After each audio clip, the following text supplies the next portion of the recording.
In this video, I'm going to be going over the nodes in Ashes of Creation and an in-depth analysis of how they're going to work.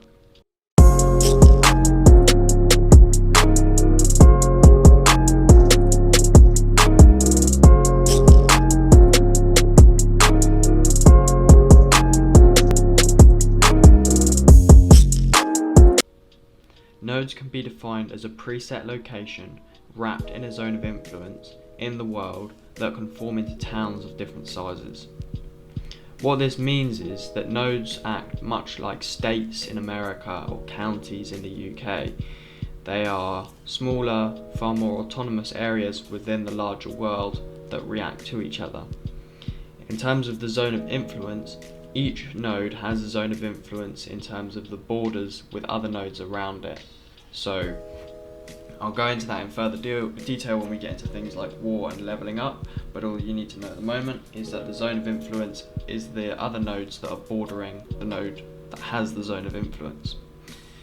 The size of the town in a node depends on a player contribution and its zone of influence.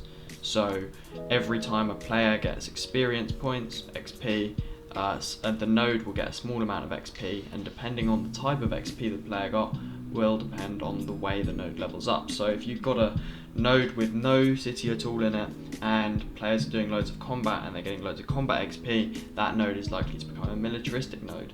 If players are going around gathering resources and they're getting loads of experience point gathering resources, it's more likely to become an economic node, and so on. Towns are only a small space within the node, and there's a larger amount of land around the node which will be questing, areas, gathering areas, and also areas for freeholds, which I'll go into when I get into node housing. So, as said, when players get experience points, the node can level up, but nodes cannot level up if there's another node that's a higher level in their zone of influence. For example, if your node is level 2, and there's a node that's level 3 bordering you within your zone of influence, you can't level up until the level 3 node has leveled up. So once it gets to level 4, you can get to level 3. The only way to circumvent this is if you go to war with said node, you win, and you bring them down a tier, you can then level up and become the primary node in that zone of influence, and then none of the nodes bordering you are able to level up either.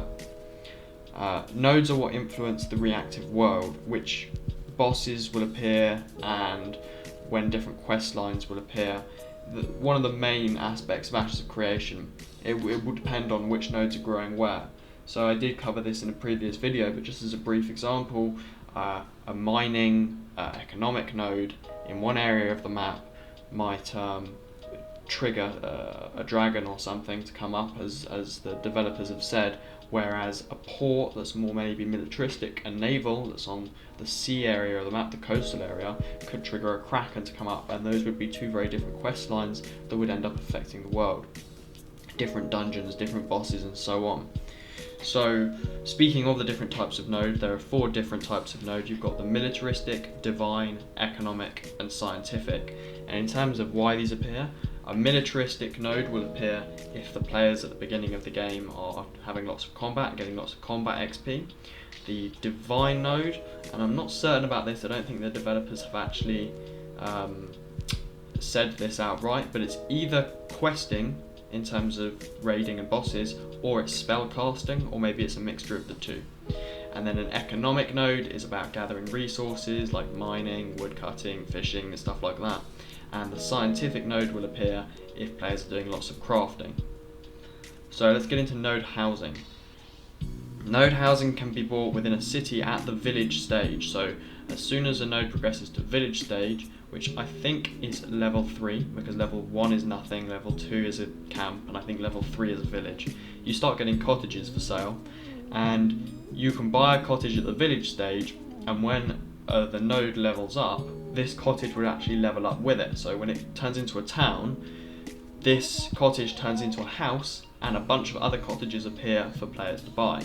At the Metropolis stage, the villages that were present, the cottages, that were present at the village stage will actually be mansions. So it's a good idea to invest in a cottage if you pick the right node for it.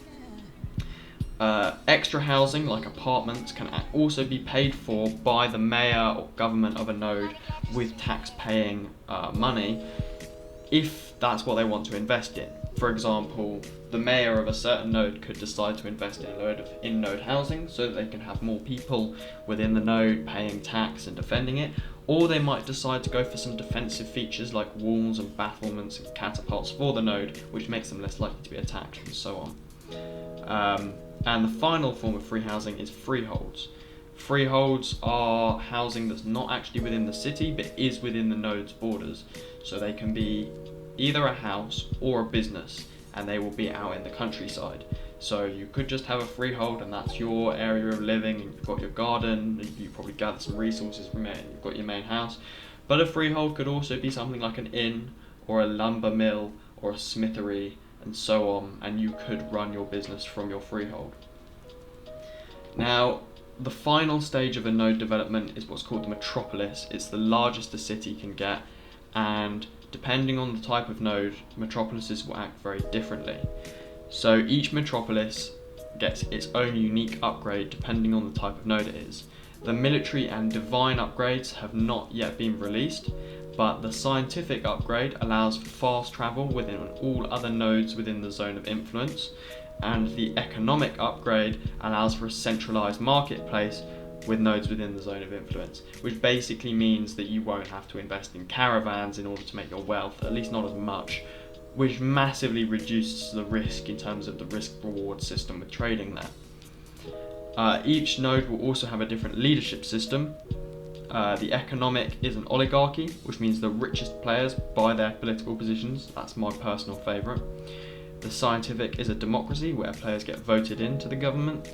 Divine is down to service-orientated quests. This probably means that the government officials will have a term that they serve, and then there will be a grand quest that appears at the end of the term, and the player that completes that grand quest is the next leader.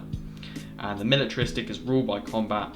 I'm not exactly sure how that would work, because otherwise you would just have players attacking each other all the time in order to get power. So maybe it's once a week there can be a trial by combat, and then the winner becomes the next leader, or maybe it's once a month, or maybe it doesn't work like that at all, but we do know that the militaristic is ruled by combat. Anyway, I hope you enjoyed this video. If you did, please leave a like, or consider subscribing, because I'm still growing the channel and it would really help me out. If you have any suggestions on how I can improve the quality of my videos, or any topics you'd like to see me cover in the future, please leave them in the comments section down below. I'll also be linking to my blog in the description, where you can find exclusive interviews with game developers about their upcoming games. Thank you, and I'll see you tomorrow in the next video.